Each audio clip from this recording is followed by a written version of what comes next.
She didn't stop because she was brave. She stopped because she couldn't live with herself if she didn't. Rain blurred the road that night, pounding against the windshield like it was trying to wash the world clean. Her shift had run late. Her feet ached. Her tips barely covered gas. And all she wanted was to get home without something else going wrong. Then she saw him. An elderly man, soaked through, struggling forward under the streetlight. No umbrella, no car in sight, just a briefcase in one hand and exhaustion written all over his face. She hesitated. Because stopping meant risk. Stopping meant being late.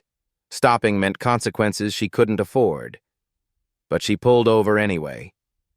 What happened next would cost her everything the very next morning, and the man she helped would return in a way she never imagined. Before we begin, I want to know, where are you watching from right now? Drop your city and country in the comments. Are you watching from your living room in Atlanta, your kitchen in Chicago, your break room in Los Angeles? Let me know. Because this story isn't just about one waitress or one rainy night. It's about kindness under pressure, dignity in humiliation, and how one moment can change everything. This story crosses borders, and I want to see how far her story reaches today. All right, let's go back to where it all started. The wipers scraped across the glass in frantic rhythm, but they couldn't keep up. Water sheeted down so thick that Aisha Monroe could barely see 10 feet ahead. Her hands gripped the steering wheel of her beat-up Honda Civic, knuckles tight, shoulders hunched forward as she squinted through the storm. It was past 11. The dinner rush at Riverside Diner had bled into the late-night crowd, and she'd worked a double because Maria called in sick again. 14 hours on her feet, $23 in tips, a pulled muscle in her lower back that wouldn't quit. All she wanted was her bed. The road stretched empty ahead, slick and black under the sparse streetlights. This part of town was quiet after dark. Industrial lots, a closed gas station, the kind of neighborhood where you didn't stop unless you had to. Then she saw him, a figure beneath the yellow glow of a street lamp, moving slowly, unsteadily. An elderly man in a suit, a good suit, she noted even from a distance, drenched completely, his white hair plastered to his skull. He carried a leather briefcase in one hand and pressed the other against his side like he was holding something together. No car. No umbrella. Just him and the rain. Aisha's foot eased off the gas. Don't stop. The voice in her head was sharp, familiar. It was the voice that had kept her alive this long, the voice that knew better than to take risks she couldn't afford. You don't know him. This could be anything. A setup. A trap. You could get hurt. But her eyes stayed on him, and her car slowed further. He's old. He's struggling. What if he collapses out here? Her conscience and her survival instincts wrestled in the span of 3 seconds. The conscience won. She pulled over. The man turned slowly as her headlights washed over him, squinting against the glare. Up close, she could see he was older than she'd thought. 70, maybe older.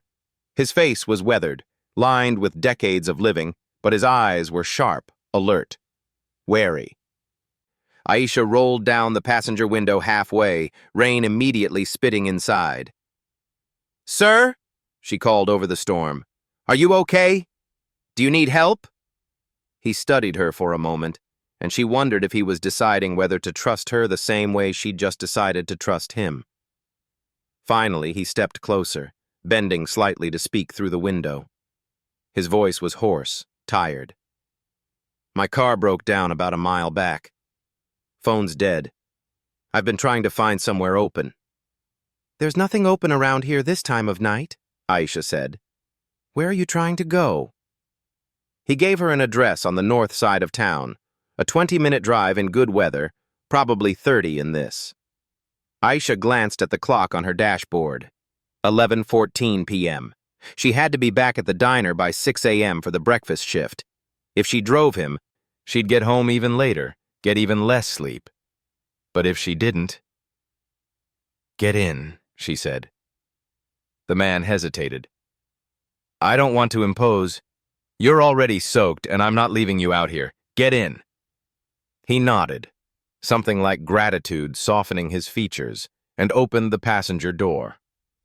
Water dripped off him as he settled into the seat, pulling the seatbelt across his chest with trembling hands. The briefcase rested on his lap. Aisha cranked the heat, even though it barely worked, and pulled back onto the road. For the first few minutes, neither of them spoke. The storm filled the silence, rain hammering the roof, thunder rolling somewhere distant. Aisha kept her focus on the road, navigating the slick asphalt with care. Thank you, the man said finally. His voice was quieter now, steadier. Not many people would stop. Aisha shrugged, eyes still forward. Not many people should have to walk in weather like this. Still, you didn't know me. You took a risk. She glanced at him briefly. So did you, getting in a stranger's car. A faint smile touched his lips. Fair point. They drove in comfortable silence for a while, the storm gradually easing as they headed north. Aisha noticed details about him now, the quality of his suit despite its soaked state, the leather briefcase that looked expensive, the gold watch on his wrist that caught the dashboard light. Whoever he wasn't struggling financially. What's your name? He asked. Aisha. Aisha, he repeated, as if testing the weight of it. I'm William. Nice to meet you, William. Even if the circumstances aren't ideal. He chuckled softly. No, they certainly aren't. The neighborhoods changed gradually, from industrial to working class to something noticeably wealthier. The houses grew larger, set back from the road behind gates and manicured lawns. You work late hours? William asked. I'm a waitress. Hours are whatever they need me for. That's hard work. It pays the bills, mostly. She didn't know why she added that last word, maybe because exhaustion made her honest.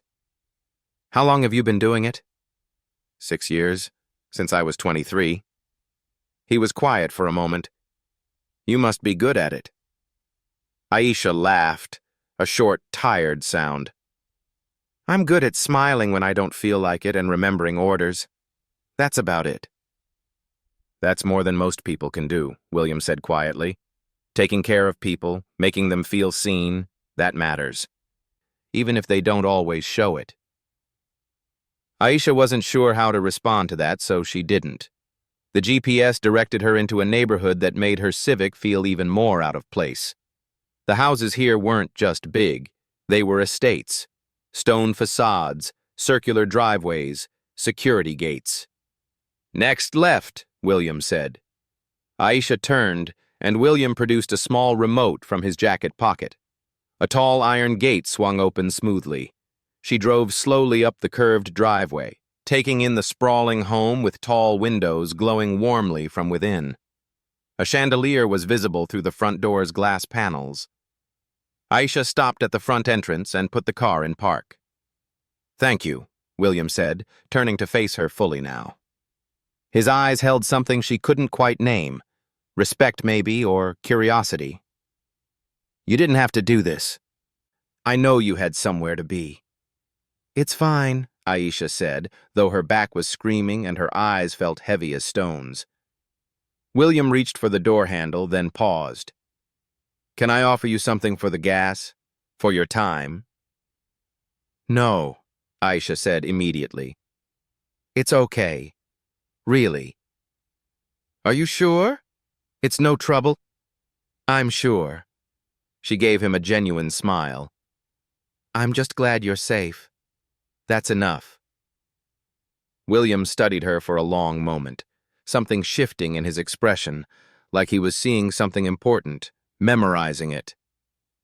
You're a rare person, Aisha, he said quietly.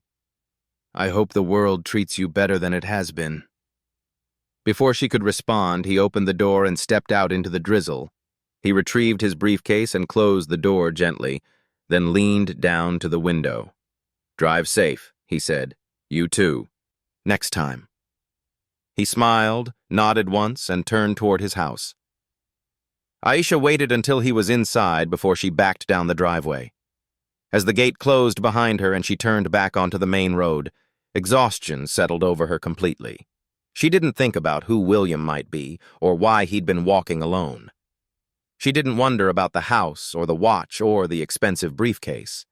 She just drove home, climbed the 3 flights to her apartment, and fell into bed. Tomorrow was another shift. Aisha's alarm screamed at 5:15 a.m. She slapped it silent and lay there for 10 seconds, every muscle protesting. Her back still ached. Her feet felt swollen, but rent was due in 9 days, and she was still $60 short. So she got up. The apartment was cold, a studio with a kitchenette, a bathroom barely big enough to turn around in, and a Murphy bed that didn't fold up anymore. She could see her breath in the weak morning light. Shower. Lukewarm. Coffee. Instant. Black. Uniform. The same one from last night, because she only had 2 and the other needed washing. By 5:47, she was in her car. The morning was cold and clear, last night's storm scrubbed away. Aisha drove with the window cracked, letting the chill air keep her awake. She thought about William briefly, wondered if he was okay, if he'd gotten his car towed. It didn't matter. She'd done the right thing. That had to be enough. Riverside Diner sat on a corner lot near the industrial district, a long aluminum-sided building with a blinking neon sign. The parking lot was mostly empty, just 2 cars belonging to Marcus the cook and Shanice the other morning waitress. Aisha pulled in and checked the time, 5:56 a.m. 4 minutes early. She grabbed her purse and headed for the employee entrance. The kitchen was already warm, smelling of coffee and frying bacon. Marcus stood at the grill, a massive man with tattooed forearms and a perpetual scowl that hid the fact that he was actually gentle. "Morning," Aisha said. Marcus grunted his version of a warm greeting. Shanice emerged from the back, tying her apron. "Girl, you look rough. Worked a double yesterday. Again? You gotta learn to say no." "I need the hours." Aisha clocked in, 5:58, still early, and grabbed her apron. She checked her reflection in the locker mirror. She looked tired. Circles under her eyes, skin dull from too little sleep. But she smiled at herself anyway, practicing the expression she'd need for the next 8 hours. At exactly 6 o'clock, Shanice flipped the sign from closed to open.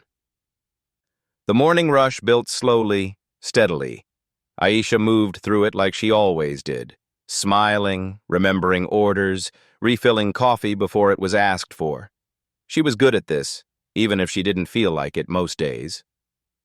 At 8:15, the front door swung open with more force than necessary.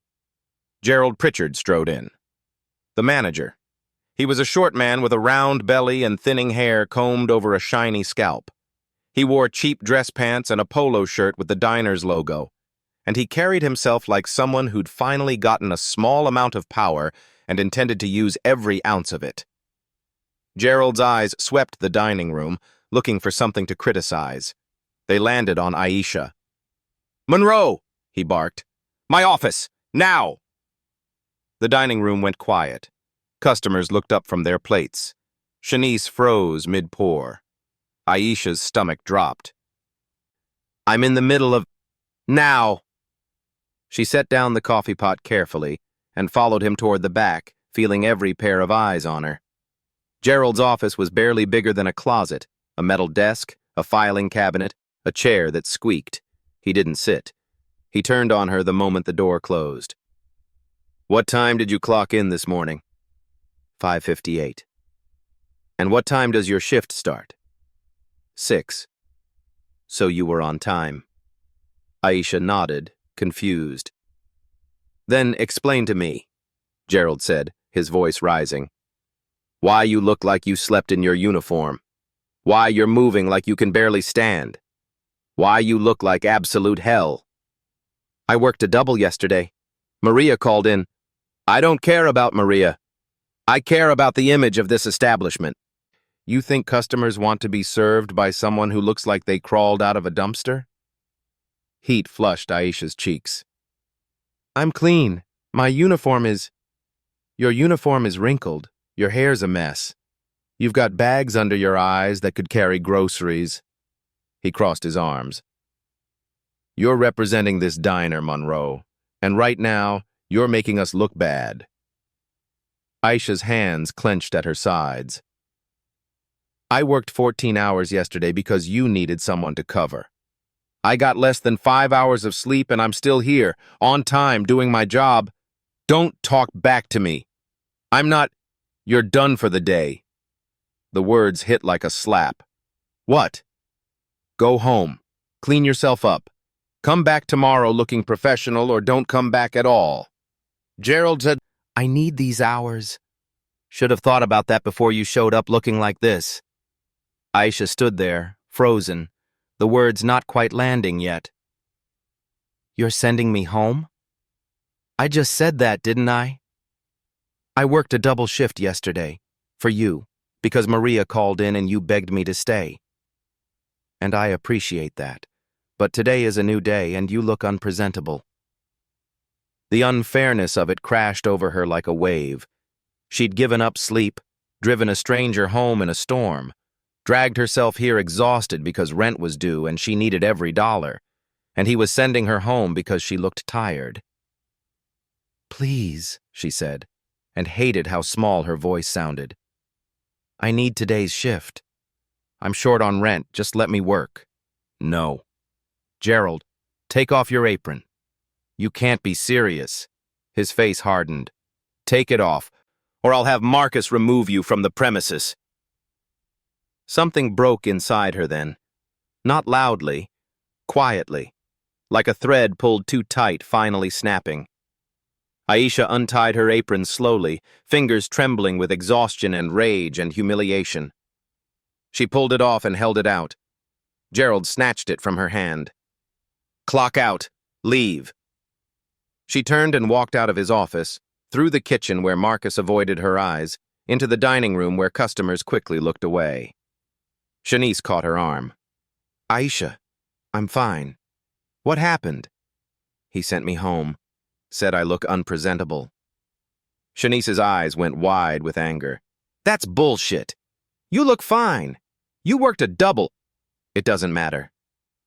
Aisha pulled her arm free gently. I'll see you tomorrow. If there was a tomorrow. She clocked out, grabbed her purse from her locker, and walked out the back door into the cold morning air. The parking lot blurred. She realized distantly that she was crying, not because of Gerald, not really, because she'd done everything right. She'd shown up on time. She'd worked when others called in. She'd helped a stranger in the rain even though it cost her sleep. And the world punished her anyway. Aisha sat in her car for 10 minutes, just breathing, trying to pull herself together. Finally, she started the engine and drove home. She climbed the 3 flights to her apartment, walked inside, and sat on her bed in her wrinkled uniform. And she let herself cry properly this time.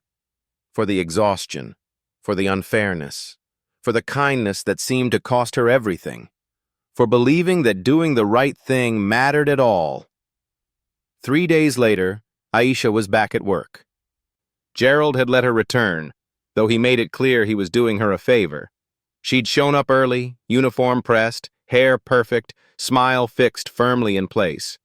She moved through her shifts like a ghost, smiled at the right times, laughed at bad jokes, refilled coffee without being asked. But something inside her had gone quiet.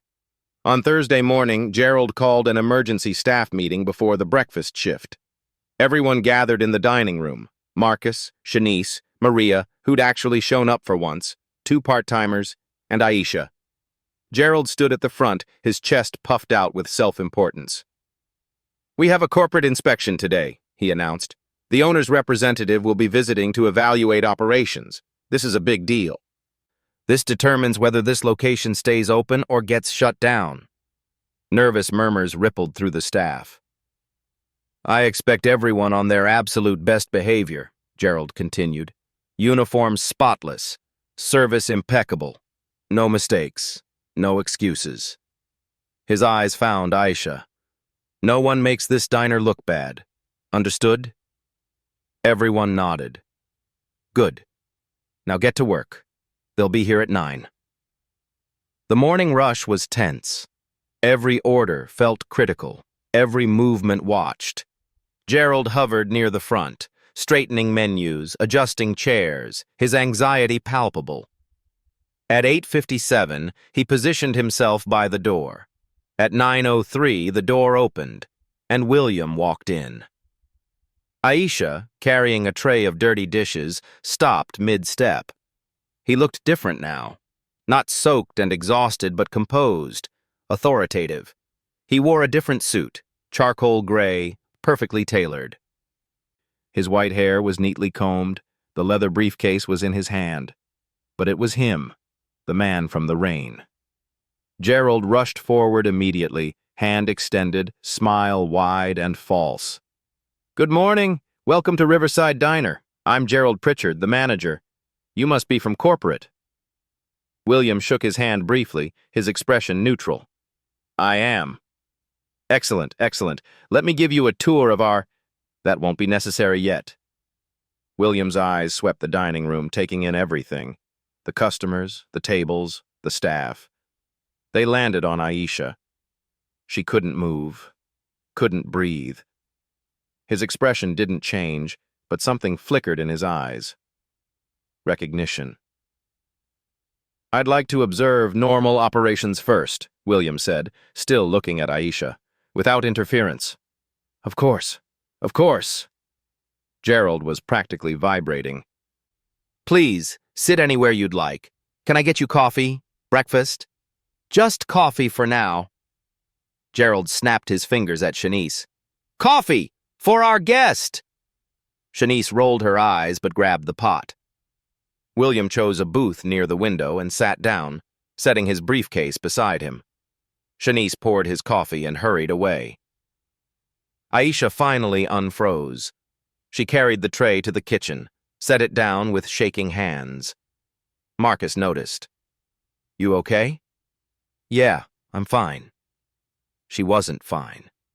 William was here. The man she'd helped, the man who'd seen her kindness and thanked her for it.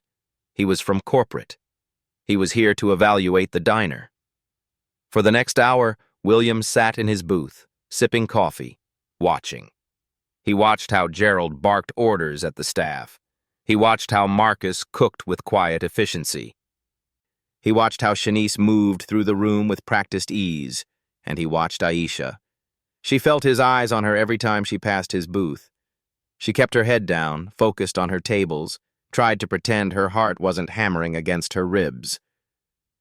At 10:15, William finally stood. Gerald materialized beside him instantly. How was everything? Can I show you the kitchen? The inventory system? Actually, William said, his voice carrying across the dining room, I have a question. The diner went quiet. Customers looked up. Staff froze. Of course, Gerald said. Anything. William looked directly at Aisha. I'm looking for a waitress who works here. Her name is Aisha. Gerald's smile faltered. Aisha. She's right there. Why do you... I'd like to speak with her. Privately. The blood drained from Gerald's face. Is there a problem? Did she do something wrong? Because I can explain. No problem, William said calmly. I just need to speak with her. Gerald turned to Aisha, his eyes wide with panic and confusion. Monroe, conference room, now. Aisha set down her order pad with trembling hands and walked toward the back. William followed. Gerald tried to come too, but William stopped him with a raised hand. Alone, please. Gerald sputtered. But I'm the manager. And I'm the owner. The word landed like a bomb. Gerald's mouth opened and closed soundlessly. William walked past him into the small conference room. Aisha followed, her mind reeling. Owner. Not a representative, not from corporate. The owner. William closed the door behind them and turned to face her. For a moment, neither of them spoke. "Hello, Aisha," he said finally. "Hello, William." "You didn't know?" "No." He nodded slowly. "I own 17 diners across 3 states. This is one of them. I visit each location twice a year, unannounced, to see how they're really run when no one knows I'm watching." Aisha's throat was tight. "You were testing me. That night in the rain." "No," William said firmly. "My car genuinely broke down. My phone genuinely died. I was genuinely stuck." He paused. "But yes, I pay attention to how people treat me when I'm powerless. It tells me everything I need to know about their character." "So you knew. When you walked in today, you knew I worked here." "I suspected. You said you were a waitress. I own diners. I wanted to find out." His expression softened. "What I didn't expect was what I saw this morning." Aisha looked away. "If this is about my uniform the other day, this is about your manager screaming at you in front of customers. This is about him sending you home for looking tired after working a 14-hour shift." William's voice was quiet, but hard. "This is about watching him treat you like you're disposable for the last hour while he pretends to be professional for my benefit." Aisha's eyes burned. "He's always like that." "I know. I've been watching." "So what happens now?" She forced herself to meet his eyes. "Do I get fired for helping you? For making you late?" "Fired?" William looked genuinely shocked. "Aisha, you're the only person in this diner who treated me like a human being when I was vulnerable. You're the only one who did something kind without expecting anything in return." He paused. "Why would I fire you?" "Because..." Her voice broke. "Because that's what happens when you're kind. You get punished for it." Something like pain crossed William's face. "Not today," he said quietly. "Not here. Not anymore." William opened the door and walked back into the dining room. Aisha followed, her heart pounding. Every eye in the diner turned toward them. Gerald rushed forward. "Is everything all right? If Aisha did something wrong..." "Aisha did nothing wrong," William said, his voice carrying clearly. "In fact, she's the reason I'm here today." Confusion rippled through the room. "4 nights ago," William continued, "my car broke down during a storm. I was stranded in the rain, alone, with no way to get home. Aisha stopped to help me. She drove 30 minutes out of her way, refused payment, and asked for nothing in return." Gerald's face went white. "The next morning," William said, his tone hardening, "she showed up to work exhausted from helping me, and you sent her home for looking unpresentable. You humiliated her in front of customers. You threatened her job." I didn't know." "You didn't need to know," William said coldly. "She worked a 14-hour shift because your staff called in. She came back tired because she put someone else's safety above her own sleep, and you punished her for it." The silence in the diner was absolute. "That tells me everything I need to know about how you run this location." Gerald's mouth worked soundlessly. Finally, he managed, "I was just maintaining standards." "You were abusing power." William's voice cut like ice. "I've watched you for the past hour, snapping your fingers at staff, speaking down to people, creating an environment where kindness is punished and fear is the motivator." "Sir, I can explain. You're fired, Mr. Pritchard. Effective immediately." The words echoed through the diner. Gerald's face went from white to red. "You can't. This is my diner." "No," William said quietly. "It's mine. and I won't have someone like you representing it. Gerald opened his mouth, closed it, then turned to Aisha with sudden rage. This is your fault. You... Enough.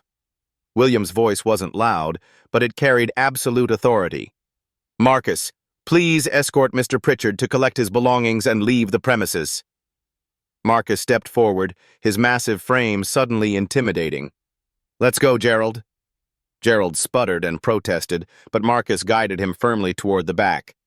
His voice faded as the kitchen door swung closed behind them. The dining room remained frozen. William turned to Aisha. I'd like to offer you a position as acting manager while I search for a permanent replacement. The pay is double what you're making now with benefits. You'll be responsible for creating the kind of environment where good people want to work. Aisha couldn't breathe. I don't have management experience. You have integrity. You have compassion.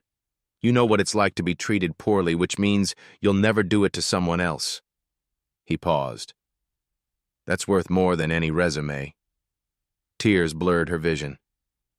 I don't know what to say. Say yes. Aisha looked around the diner, at Shanice, who was grinning, at the customers, some of whom were wiping their eyes, at Marcus, who'd returned from escorting Gerald out and was giving her a rare smile. Yes, she whispered, then stronger. Yes. William extended his hand. She shook it, and the diner erupted in applause. 6 weeks later. Aisha stood behind the counter of Riverside Diner, reviewing the schedule for the upcoming week. The morning rush had ended, and the lunch crowd wouldn't arrive for another hour. The diner looked different now. Cleaner, brighter. The staff moved with less tension, more purpose. Tips were up. Customer complaints were down. 3 people had applied for positions after hearing it was a good place to work. Shanice appeared beside her, carrying a fresh pot of coffee. You've got that concentrated look again. Just thinking. About what? About how fast things can change. Shanice grinned. From waitress to manager in one rainstorm. That's got to be some kind of record. It wasn't the rainstorm, Aisha said quietly. It was just doing the right thing. Still, pretty wild that the guy you helped turned out to own the place. Yeah. But that wasn't quite right, Aisha knew. It wasn't wild. It wasn't luck. It was consequence. She'd stopped that night not because she expected anything in return, but because leaving someone alone in the rain felt wrong. And William had remembered that. Not because he was the owner, but because kindness, real kindness, was rare enough to notice. The door opened, and William walked in. He'd been stopping by once a week since that day, checking on operations, offering guidance, making sure the transition was smooth. Morning, Aisha. Morning, Mr. Hartwell. William, he corrected gently, like he did every time. William. He ordered coffee and his usual breakfast, then settled into his regular booth with some paperwork. Aisha brought his order personally. How are things? He asked. Good, really good. Maria actually showed up on time 3 days in a row. Miracles do happen, Aisha smiled. I'm implementing that training program you suggested, for new hires, making sure they understand the culture we're trying to build. Which is? That people matter, staff and customers both. That kindness isn't weakness, that how you treat people when no one's watching says everything about who you are. William's eyes crinkled with approval. You're going to do great things here, Aisha. I'm trying. You already are. After he left, Aisha stood at the window, watching the mid-morning traffic pass by. The sun was out today, bright and warm. No storm in sight. She thought about that night in the rain. How close she'd come to driving past. How easy it would have been to justify it. Too tired, too risky, too late. But she'd stopped. And that one moment had changed everything. Not because she'd expected it to. Not because she'd been looking for reward. But because kindness, Real kindness has a way of echoing back when you least expect it. The world had tried to teach her that compassion was expensive, that putting others first meant losing. And maybe that was true sometimes. But sometimes, just sometimes, the world remembered. And when it did, it remembered loudly. Aisha turned back to her work, to the staff who trusted her, to the customers who deserved respect, to the job she'd never imagined having. She didn't stop that night to be rewarded, but the world remembered anyway.